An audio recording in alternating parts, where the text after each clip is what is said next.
welcome back. It's Hip Hop Seattle. We're at the Ugly Sweater. Ugly Sweater party, man. You know what it is. Shout out Mashallah. Mashallah was good, bro. It's your boy Kianati. It's your boy Mixside That Penny 100K. We got a special guest today. Special fucking guest. Feez The Germ, man. How you doing, brother? Round of applause. Man, it's a lit ass night, man. We've been going crazy the whole night. We got music going, Marshall's going crazy, everybody's having a great time. Very elevated. And we got a lot of different vendors in the building, man. We got Papa Bueno. We got Freddy Fuego in the building. Who else we got, man? We got the Shoots. Is that what? Yeah, the Shoots, man. Yeah, shout out to Shoots. And plenty more, man. So it's a very eventful night, man. Yeah. How's your week been? Man, the week's been lovely so far, man. These holidays, you know, it's an opportunity to just pretty much enjoy the festivities, from parties to sales to anything that's enticing to grab. Did you partake in the Black Friday shenanigans? I didn't at all. Any of y'all? I didn't at all, man. I stayed home. I definitely stayed home. I mean, I went to the mall for like 45 minutes. That's some real shit, cuz. That shit gets crazy. Like at 7 a.m. Niggas is getting ran over, fucking hit. Yeah. Like, it's crazy for people. What people are doing for the damn TV. That's $400. You feel me? That's just kind of it's crazy, bro. But has anybody this year died from that though? I think that's been like. I hope not. I ain't didn't tap in with the news like the that. Sales weren't good enough. No, I guess not. Cyber Monday and the whole cyber internet shit. That's what people are doing. Because people just click, send that shit to my door. I don't gotta deal with none of the bullshit. Feel me? But anyways, man, what you been listening to lately? Listening just to on lately? Spotify, or Apple Music, whatever you use to stream music. Man, Griselda. West Side Back. Conway.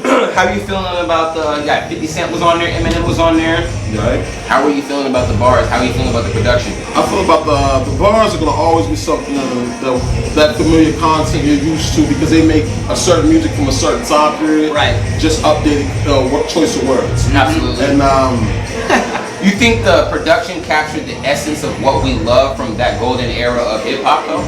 it captured like 75% of it. Okay. I would say 75%. I wouldn't say all the way. But I mean, if it definitely went all the way. There was criticism for the bars. How were you fucking with the bars? I really don't listen to them for the bars, bro. I mean, I listen to them for what they're saying, but not how they say. I mean, it's the full presentation. Exactly. I hear that. When you're watching a classic movie, you're not really mad about the cinematography about a certain scene. You know, like, this ruined it. They were in the hallway for too long. Right. That's true. So let's talk about the mainstream shit just for a second, man. Off topic and shit. Like, what do you think? Like, what were your favorite albums of the year? Let's just do 3. Let's not do 5. 3 albums this year that stood out that you found yourself coming back to. You know what I mean? By any artist. Let's talk about just mainstream. Let's not talk about even local right now. Let's talk mainstream. Mainstream? Yeah. I gotta go with the baby. Okay. I rocks with the baby. Even when certain people were like, nah, I'm like, dude, lit, bro. Like, it's a monster. Yeah. The baby's new project, Kurt. I gotta go with my man's Davies with You like this album? I like it. It definitely was a step up from his last 3 projects. I feel he found his hunger again in some kind of way, or he gathered enough product. Was it better than Karma 2 or Karma 1? Was it better than Karma 1? Yeah, with DJ Holiday. That shit, that legendary intro. You feel me? Like, nah, Karma 2 was the Russia, right? That was good, but it wasn't like the first one was. The first one was hard. The beats were better. On I gotta say, this is commercial Dave. This is like Dave found. This is like when Jigga made his transition. Like when he hit that Hard Knock Life too. You know what I'm saying? He figured out his transition, what works for him, and how to jump over a little bit, how to touch that other crowd. Big audience. He figured it out without making a cliche rap. 100%. Okay. The word and the intro, off the survival, bro. Oh my God, like. So what did you think when you heard that the man sold how much? 13,000 was it? No, man. They said it was 3,000. 3,000. Okay. How did you feel about that? I don't care about that. I don't look at that. I don't look at the numbers like that. I mean, at the end of the day, we live in a day and age where technology is so advanced, it doesn't matter. what the sales are. It just depends on who's listening. You know, who's listening more than those 5,000 people. Is that one person equals out 5,000 people listening to this man's music show at the end of the day? I'm like, man, it's all about. We only So what's the logic though? That's all I'm saying is like, so Davies, I don't know how many followers he has on Instagram right now. At least 200,000. No, that man is in the millions of multi-millions. So how do you sell 3,000? That's the only thing that I'm trying to think about, like for the music game. Who's giving out this information though?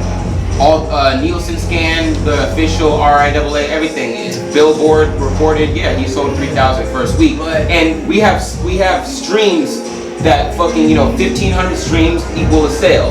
So if you're getting multi-millions, how does your album sell 3,000? So what's happening right now? That can be what's happening right now. Plenty of reasons. That can be just like improper promotion. Because maybe nigga, it was Lil Mosey communicated to his audience that he had. Our man's Lil Mosey.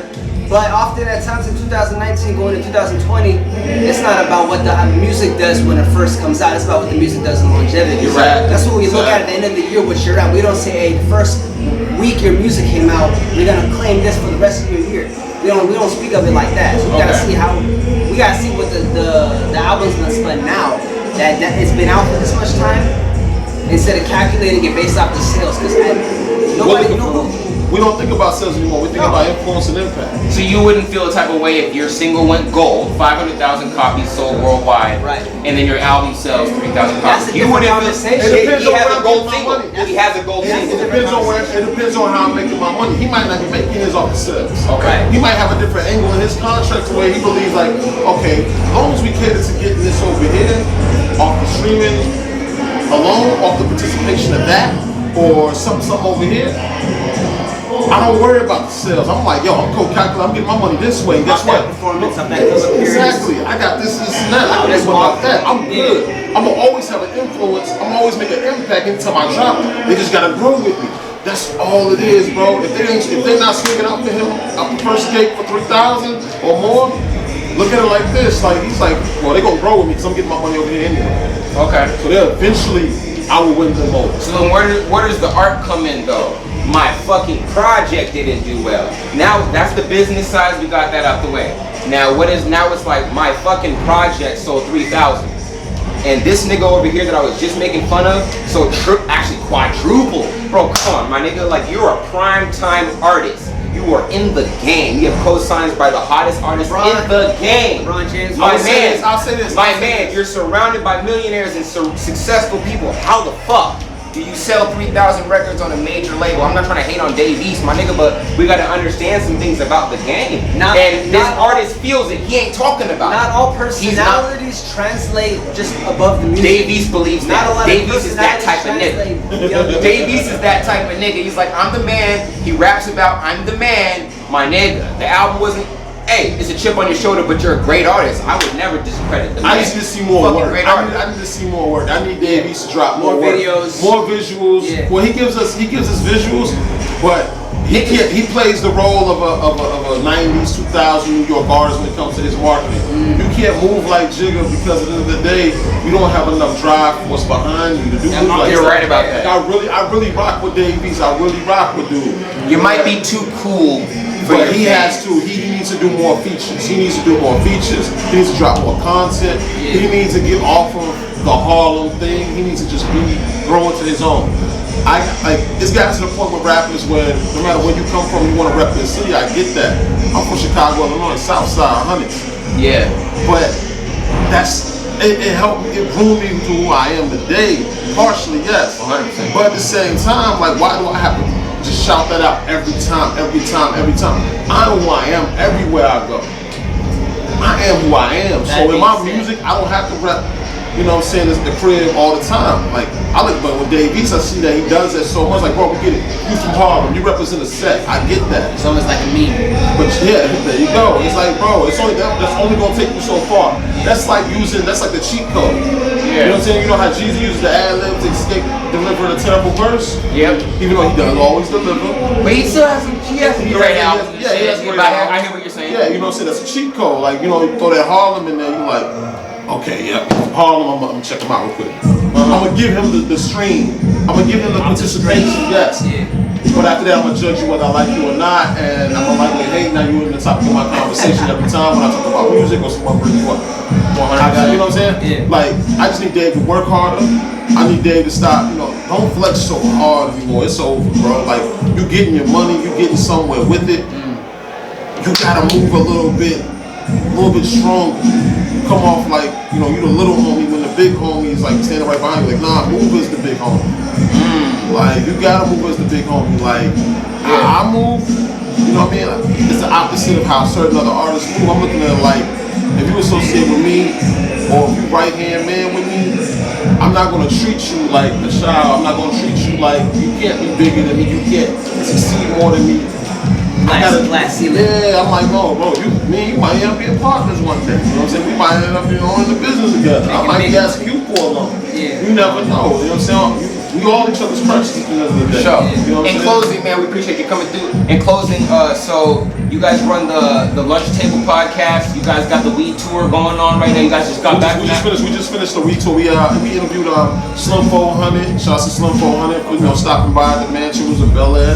We had a good time, man. We was all lit. You know what I'm saying? I literally had to I ain't gonna say motivate the guys, but I'm like, let's wake up. 100%. We've been cheaping all day. Like, let's wake up. So what is the direction right now? So you guys found a lane in this weed lane that you guys are well respected in the weed lane. You guys been doing tours and shit all through the West Coast. Like, do you guys go to the East Coast as well, or you guys don't do that yet? I was talking about it with Mitch and Sweetly, Joey Ping, and all those dudes at one point. I was just like, yo, we should expand around over here, move around over there. I said, Chicago, I'm good. So I mean, I can definitely direct y'all to the line. So let's set that up. Like, at the moment, I don't know what the direction is. I wouldn't know exactly, but I'm sure they want to stick to the West Coast right now until more of an impact is happening in other regions. Are you guys sticking to more? So are you guys doing regions now across the United States? Is it just Seattle? It's looking like it's coming across the state. It's more so across all borders now. It's not just for So respect my region just means wherever you're at.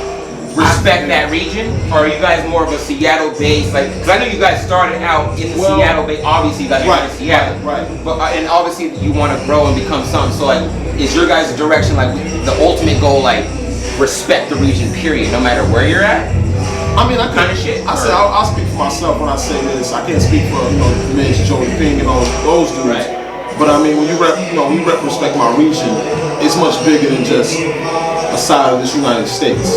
You know what I'm saying? Like, we're just saying that as a statement in general that goes to motivate everybody to be like, respect my fort. You know what I'm saying? Respect my set over here. Respect my, we're showing that at the end of the day to survive in this, it must start with respect, and at the same time, where you follow that background of what we build. So y'all support everybody? Like, we all support. I'm an extension, like, I'm not in that front office to respect my region like that. I am at time to time, but I'm more so focused on what I'm doing as an artist and as a, and when it comes to journalism and when it comes to like having beat battle platforms and all that, I try to allow them, stay out that way. Sometimes, I can't help myself to be like, hey, check this out. So do you feel like there's any animosity as far as everybody in the game in this region trying to, because we all have the same goal? And I was having a conversation with Sean the Shaman. We were talking about how like we all kind of think alike, and when we're all think alike, sometimes there can be some clashes there. Do you feel like, as far as in our region, is there any of that going on? Do I feel like at a time there was? Does Respect My Region feel that way? Because does I don't want to mention all the names, you know what I mean? We all have a lot of people in the city that want to get people together. But like, do you feel like that shit exists? Is it an elephant that exists in the room that nobody talks about? Or are we all with the common goal and we all just here black men trying to make some shit happen and we just don't know somehow how to reciprocate that sometimes? I would say honestly everybody's trying to work in their little forts. 100? Just to build it up, build it up and say they did it themselves. Okay. But then that chip gets in the way. Okay. You feel me? A chip gets in the way. Yeah, it's that pride. You know what I mean? You gotta tell people sometimes like, hey, look, like I had a meeting with Mitch once. And me and him. Is that a come up disease? Not to cut you off. Is that a come up disease when you're coming up and you just been grinding so hard? Is that just something that naturally comes with you? It has to come with it. Like nigga, like I've been grinding, bro. You lost the arm in the war, bro. You was in the field with it. You got that heart. You have to hold that shit down, let them know what it is, bro. And that goes for anybody. Like I'll say this. You gotta, at the end of the day, if you work just as hard, put as much money into this as any other dude, so respect should be given. Yeah. That's the thing about it. I'll say this for myself. I'll speak for myself when I say this. When I'm hot, I got a new video out, a new song out. Certain factors in this city will come up to me. I see you, bro. Like, yo, right. But when I'm cold, when I take a fall back, when I want to get on my, you know what I'm saying, I got other priorities going on, or other things that's money on the table at. I don't, you know, you see me out and about, you don't acknowledge me. And I'm like, okay, like, cool. That's how I know I'm not working hard enough or I'm working in a different direction, which you don't understand at the moment. And I'm getting my money. Because rap ain't gonna make me no money. You know what I mean? At the end of the day, like, my grind, side hustles, whether it's fashion, whatever it is, whatever it be, like, you know, a little bit of stock trading, a little bit of selling, you know, toys or whatever the case is. Like, I figured out my lane and I understood that everyone around me and other people I associate with, they found their lanes. Logic's, Chris, whatever he calls himself these days, he once told me, and I asked him this, I said, yo, why do people not fuck with me in this city? They fuck with me when I got something fresh out, but when I'm cold, they don't rock with me. He said, this is why. You just became a dude that only known for rap. It's not all the way true, because that's not always. You have a lot more. You possess a lot more than just music. Oh, of course. But that's a whole different conversation. But hey, Feez, I really appreciate you coming through. Yeah, I appreciate you. Putting down that game, you know what I'm saying? Respect my region, hip hop, Seattle. You already know what it is. Live from the Ugly Sweater Party. Hey, Marshall Hugh, Marshall Law Band, we fucking appreciate and you. Gala coming up, Death by Stereo Beat Battles. We're going Feez The crazy. Germ. 206, man, it's your boy. It's your boy, Miss I Death, 100K. We got Feez The Germ, man.